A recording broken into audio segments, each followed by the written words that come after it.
Durante la segunda mitad del siglo XX, la Universidad Española, por encima de muchas extranjeras, conoció, desde el punto de vista de los estudios literarios, una etapa de expansión y desarrollo sin precedentes y, sorprendentemente, sin consecuencias.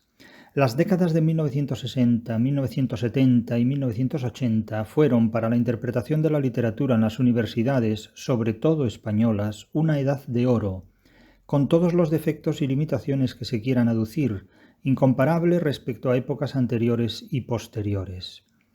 Los estudios literarios en el extranjero no eran mejores que los que se llevaban a cabo en España.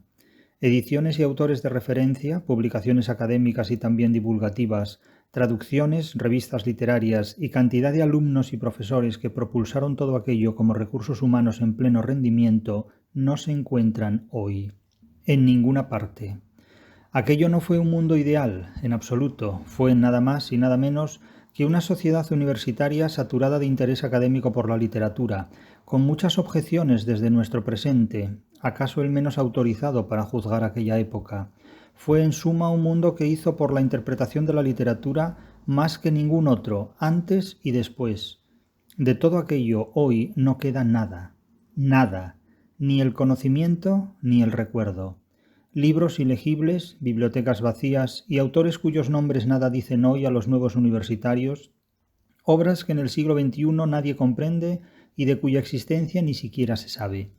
Porque hablar de escritura creativa, estudios culturales o autoayuda no es hablar de literatura, y porque hacer currículum para agencias nacionales de evaluación es vivir profesionalmente ignorando lo que la literatura es, pero cultivando la ficción y prostituyendo la ciencia, a cambio de creerse el autoengaño del éxito y el éxtasis del conocimiento fraudulento.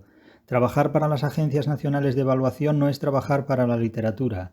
Si en materia de estudios la universidad del siglo XXI es un tercer mundo semántico, yo me pregunto qué responsabilidad tienen al respecto las instituciones como las agencias nacionales e internacionales de evaluación e inquisición del profesorado y la docencia.